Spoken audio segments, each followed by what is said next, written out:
Hey students, this video is going to quickly take you through the expectations for tonight's outline. The outline will respond to this unit's prompt. In the past months, we have encountered three types of heroes: the epic hero, Beowulf, the romantic hero, Arthur, and the tragic hero, Hamlet. You will need to write an essay where you explore these different types of heroes, considering how they differ and why they differ. And lastly, consider what the hero of today is. Create a name and a concept for the type of hero and explain your reasoning behind the selection.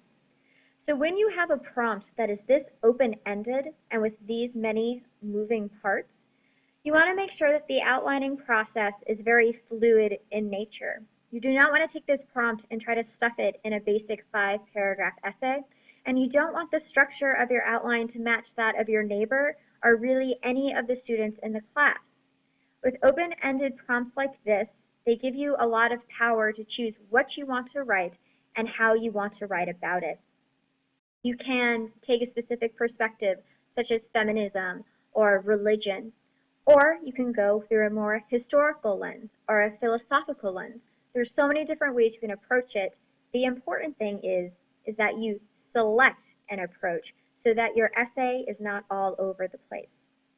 So, in order to find what approach you want and what it is that you want to write about in this essay, you need to do step 1, the so what do you think step. The so what do you think step should have already been completed. It's your brainstorm.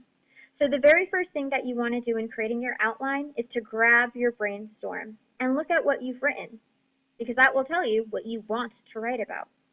So here's an example of some brainstorming. Here, this student has listed the different characteristics of each type of hero, and then they've also talked about what historically was happening when that hero was primarily written about. So again, you see the characteristics of that type of hero and then what was happening historically. Now, the information on the modern hero has been cut out because I don't want anybody to feel like their ideas are being stolen or that they can't do what they wanted to do because it's in the video. So there's just a nice ... here so that no one's ideas and toes are stepped on. But based upon your brainstorm, you want to look for commonalities, things that stand out, something that you can build upon. And that will bring you to your second step, the topics. So the topics that stand out from this brainstorm include the characteristics of the heroes, including the epic, romantic, and tragic hero, the historical background linking to each of them, and then that goes into, naturally and logically, the development of the hero. Why did the epic hero come first? And why did that lead into the romantic hero? And then why did that lead into Shakespeare's tragic hero? And then there's the outlier of the fact that the tragic hero existed all the way back in the times of the Greeks. So this topic is about the development of the heroes. Another one that stood out that will be necessary to the essay is modern day values and therefore the name and characteristics of today's hero. So what you should do with your brainstorm is break it up into 4 to maybe 6. 6 should be your max, 4 should be your minimum. 4 to 6 topics that can turn into sections of your essay. Then once you figure out your topics, that leads to step 3, which is the outline itself. You won't really need to get into your intro so much in your outline. That will come after you figure out all your sections and actually start writing your essay. So what you do want to figure out is what will each of your sections be about. And these sections are based upon the topics you've already decided. So for instance, here we have section 1. And notice that this doesn't say paragraph 1. You don't want to limit yourself already to how many paragraphs you're going to be writing. That will likely happen naturally as you turn this outline into an essay. So you have sections. So here the student has section 1 as being about epic heroes. And they say that they're going to find quotes representing the characteristics of the epic hero, elaborate upon this evidence of the quotes with historical background, and then explain how the cultural beliefs shown in this historical background developed the expectations of the hero that we see in these quotes. Will create a very cohesive and logically argued paragraph. Then the student realized that if they do that for the epic hero, they will need to do that for all of the heroes. So they have section 2 on the romantic hero and section 3 on the tragic hero. And you'll note that each of the paragraphs require the same information. So it'll create a nice structure and consistency to the essay. Then comes further logical argument.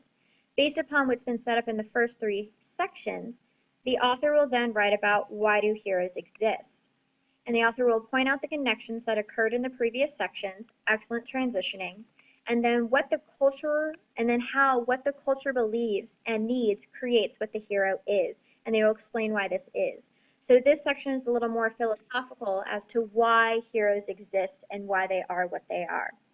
Then this leads into their 5th section, which is about modern day culture. And then following the philosophy pointed out here, they will then connect what our modern day culture is to the hero that they're developing.